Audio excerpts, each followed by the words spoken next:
What's up, guys? We're watching a video of me clearing a 120 earlier with the Quill Volley Spiritborn. You might have noticed it from the, or you might recognize it from the intro of the Spiritborn breakdown video. This is that same one. I just used the footage from this to talk over it a little bit for the intro of that video. But I did go ahead and clear the whole dungeon after I was done. So I just stopped recording audio at one point. You'll see me stand still for a second in a second. I just stopped recording the audio and finished the dungeon. So I figured we could go ahead and look at it and just see like how the build works while I kind of just talk over it again about the build and what it does. So in the video that I did where I broke down my kind of take on the build and how I'm playing it, I mentioned that I don't have any mythics. My gear isn't super duper optimized. It's good, you know, it's solid, but it's not. I haven't put in the time for the currencies and stuff to really like do the random rolls over and over again until they come out exactly how I want them and all that kind of thing to really optimize it. But my gear is solid, you know, it's ancestral all the way around. I've played quite a bit since the game came out, since the expansion came out. So it's a solid character, but it's not like a truly optimized, mythiced out, like everything kind of character. And it's still clearing 120s with ease. If you've ever done anything of this kind of like level, any pits that are above 100, you probably have some idea how absurd it is that to clear a 120 like this. This was nothing, right? I was sitting here talking while I was doing it. That I'm never really in danger of dying, and everyth's dying almost instantly. You can see the trillions popping up like over and over again. There's a 1.7 right there, like the hitting for 2.8 trillion damage right there. That's crazy. That's crazy damage.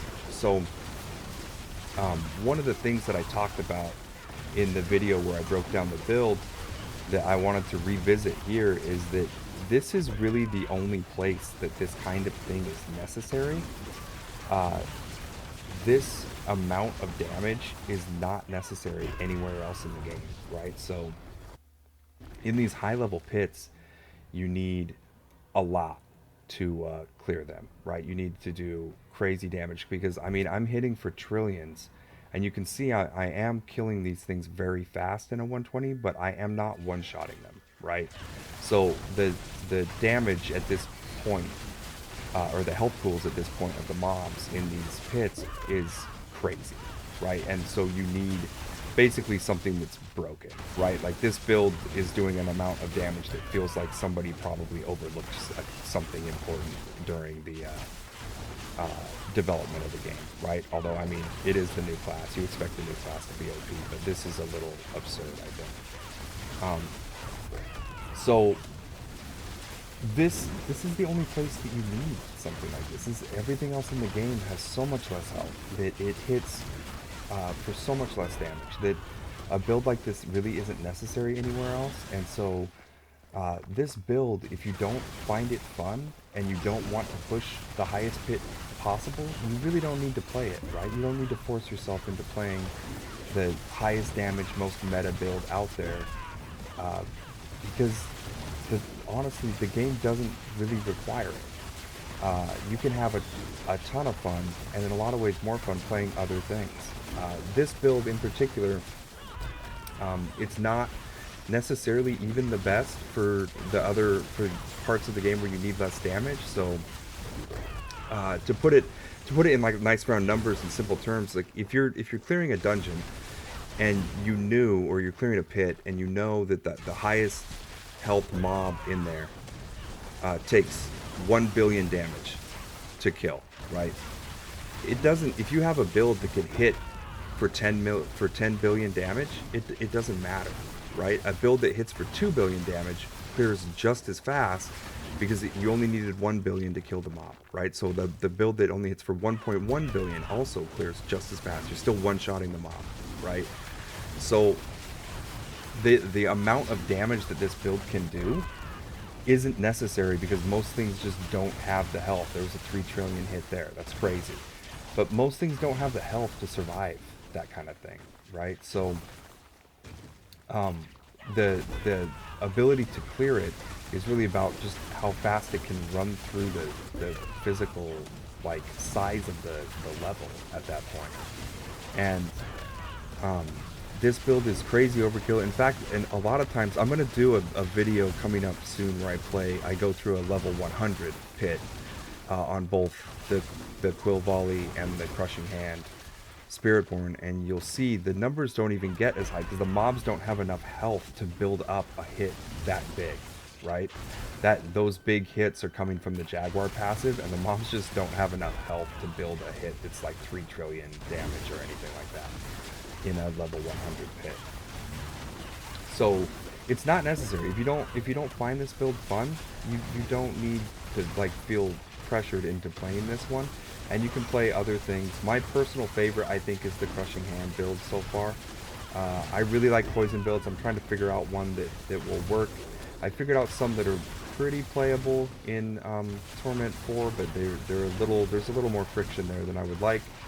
So I'm still kind of like toying around with those things, but that kind of build crafting and stuff is like, it's what's fun to me, and it's part of the fun of the game. So right now I think the Crushing Hand build actually in all but pushing high level pits like this is better than Quill Volley, and it's better because while it doesn't do as much damage as Quill Volley, because nothing does, it does the damage in a great big area of effect instead of in the little shotgun thing that Quill Volley does. And one of the things that can be finicky about it is getting that shotgun. You need all the hits to hit the right guy, and it can be a little finicky about getting that aimed, especially when there's jagged walls around or you're in narrow areas and things like that. It can be a little finicky about getting it aimed right at like the mob that shields all the other mobs or things like that, right? So it can be a little finicky and frustrating sometimes. You need to watch health bars and make sure that the guy that you want to kill, you see his health bar dropping.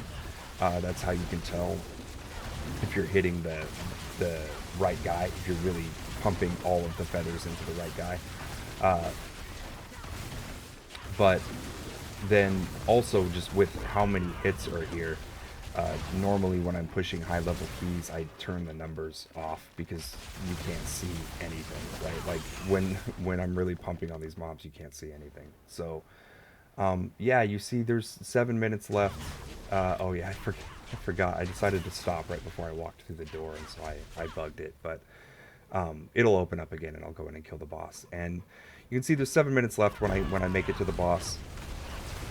So that 120 was cleared in like about half the time available, and yeah, that kind of damage is crazy. It's fun to see. It's fun to see the great big numbers, right? It gives us some eye candy, but ultimately, it's not really necessary for the game.